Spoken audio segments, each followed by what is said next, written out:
नमस्कार। आज हम BEd second year 8th paper knowledge and curriculum ज्ञान एवं पाठ्यचर्या विषय के अंतर्गत अध्ययन करेंगे पाठ्यक्रम निर्माण के सिद्धांत, प्रिंसिपल्स ऑफ करिकुलम कंस्ट्रक्शन।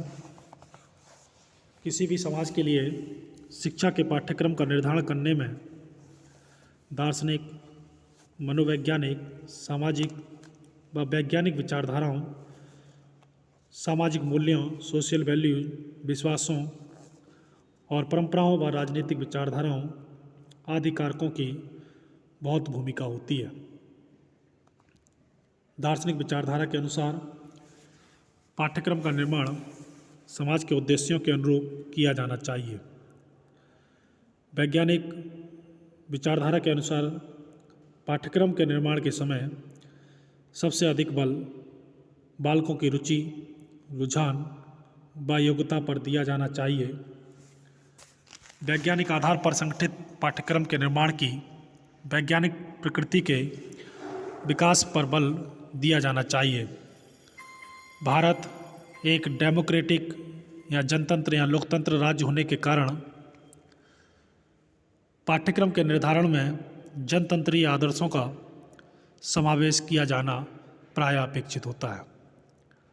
अतः पाठ्यक्रम निर्माण के संबंध में जो प्रमुख सिद्धांत भारत के विद्यालयों में अपनाए गए वे जनतंत्रीय भावना के आधार पर होने चाहिए। इसके साथ ही आज विज्ञान की तीव्र गति, विज्ञान के विस्फोट एवं द्रुत गति से होने वाले नवीन आविष्कारों क्रियाओं को समावेश आज के पाठ्यक्रम से एक अनिवार्य शर्त होनी चाहिए, क्योंकि मानव के भौतिक जीवन के लिए क्या उपयोगी है और क्या सही, और किसी वस्तु को मानव के लिए कैसे उपयोगी बनाया जा सकता है, इन प्रश्नों का समाधान विज्ञान ही कर सकता है। अतः इन दार्शनिक, सामाजिक, मनोवैज्ञानिक और वैज्ञानिक प्रवृत्तियों के महत्व के आधार पर पाठ्यक्रम का निर्माण हम विभिन्न सिद्धांतों के अनुसार देखेंगे। सबसे पहले आता है सिद्धांत जीवन से संबंधित होने का सिद्धांत, principle of related with life.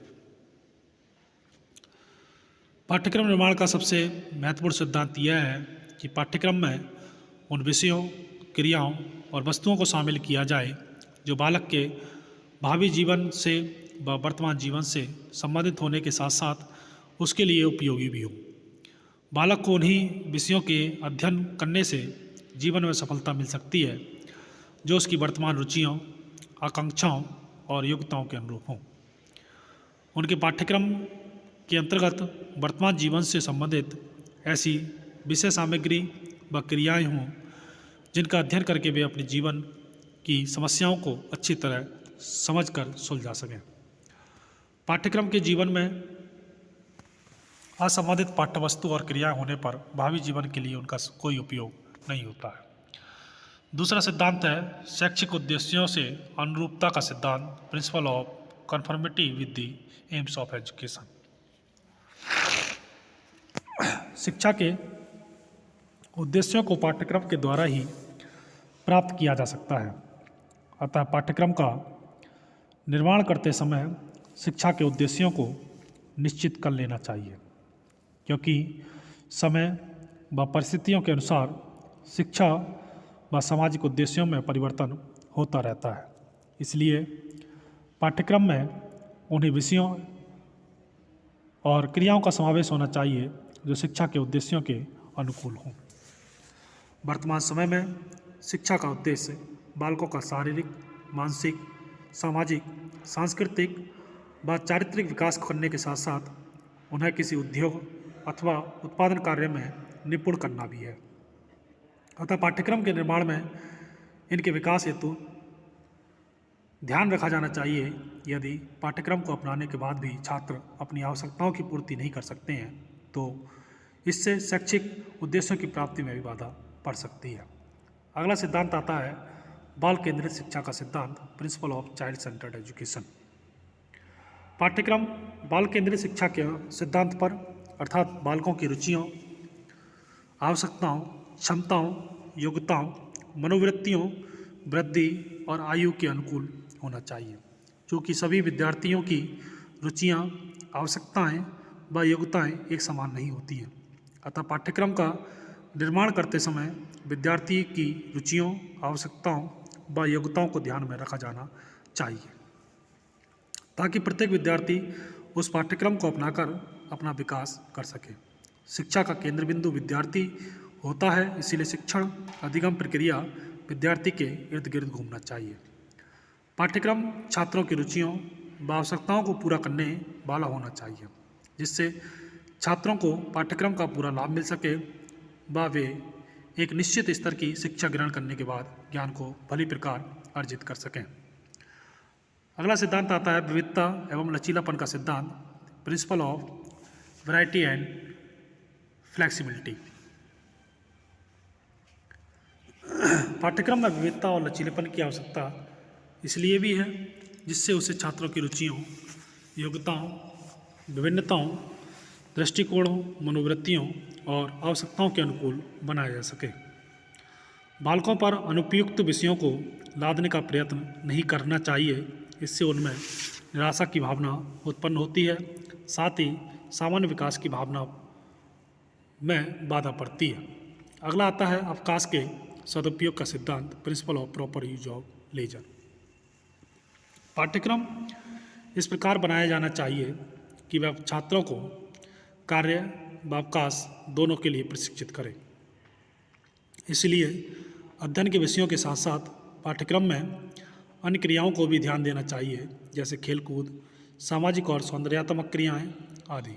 ये क्रियाएं बालकों को अपने अवकाश का सदुपयोग करने के लिए प्रशिक्षित करेंगी। अगला सिद्धांत है व्यक्तिगत भिन्नताओं का सिद्धांत, प्रिंसिपल ऑफ इंडिविजुअल डिफरेंसेस।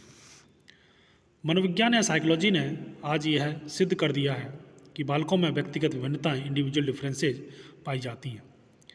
इसलिए वर्तमान समय में पाठ्यक्रम या करिकुलम के निर्माण में व्यक्तिगत विभिन्नताओं के सिद्धांत का भी ध्यान रखा जाता है, क्योंकि प्रत्येक बालक की रुचियाँ, आवश्यकताएं, योग्यताएं, मनोवृत्तियाँ और बुद्धि एक दूसरे से भिन्न होती है और उनका अपना विशिष्ट व्यक्तित्व होता है।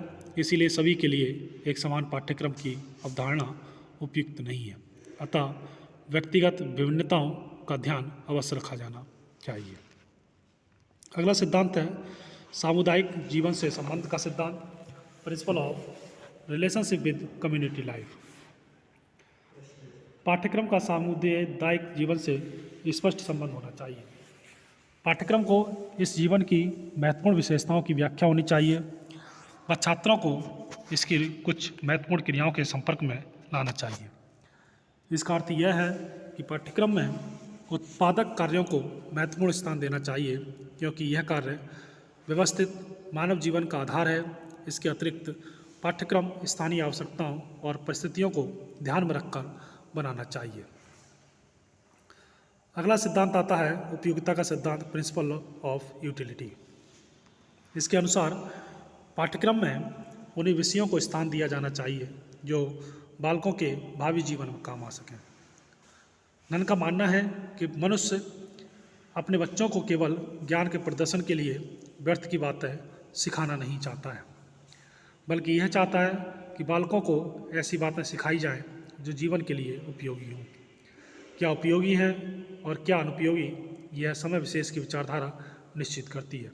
लोकतंत्रीय देशों में प्रत्येक बालक को अपनी मातृभाषा और राष्ट्रभाषा का ज्ञान होना चाहिए और उसे सामाजिक व्यवहार में निपुण भी होना चाहिए। अगला सिद्धांत आता है व्यापक दृष्टिकोण का सिद्धांत, प्रिंसिपल ऑफ डिस्क्रिप्टिव एटीट्यूड। पाठ्यक्रम संकीर्ण सोच पर आधारित नहीं होना चाहिए, बल्कि व्यापक दृष्टिकोण पर आधारित होना चाहिए, ताकि विद्यार्थियों की सोच संकीर्ण न रहकर व्यापक बन सके। इससे वे नए विषयों के संबंध में ज्ञान अर्जित कर सकेंगे। इस प्रकार पाठ्यक्रम को समाज के किसी एक पक्ष तक सीमित नहीं रहना चाहिए, बल्कि उसे समाज, राष्ट्र व अंतर्राष्ट्रीय स्तर तक का ज्ञान प्रदान करना चाहिए। इसी प्रकार पाठ्यक्रम यदि व्यापकता के साथ ही आधुनिक दृष्टिकोण पर भी आधारित हो तो छात्रों के लिए अधिक लाभकारी सिद्ध हो सकता है।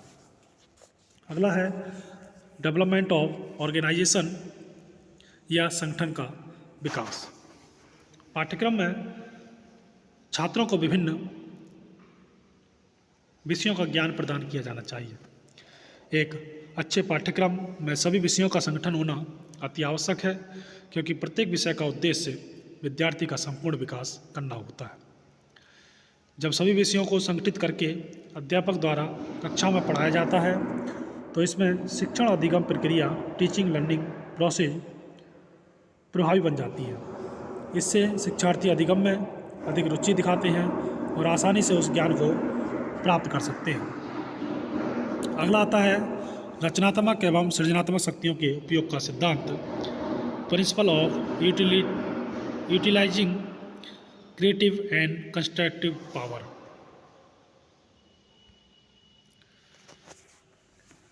बालकों में रचनात्मक प्रवृत्ति अधिक होती है, अतः करिकुलम या पाठ्यक्रम में ऐसे अवसर प्रदान किए जाने चाहिए जिससे उनकी रचनात्मक और सृजनात्मक शक्तियों का विकास अधिक से अधिक किया जा सके।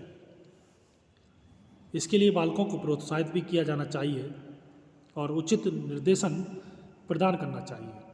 इस सिद्धांत को महत्व को समझाते हुए रेमंड ने कहा भी था कि जो पाठ्यक्रम वर्तमान और भविष्य की आवश्यकताओं के लिए उपयुक्त है उसमें निश्चित रूप से रचनात्मक विषयों के प्रति निश्चित सुझाव होना चाहिए। तो आज हमने अध्ययन किया पाठ्यक्रम निर्माण के सिद्धांत, प्रिंसिपल्स ऑफ करिकुलम कंस्ट्रक्शन। धन्यवाद।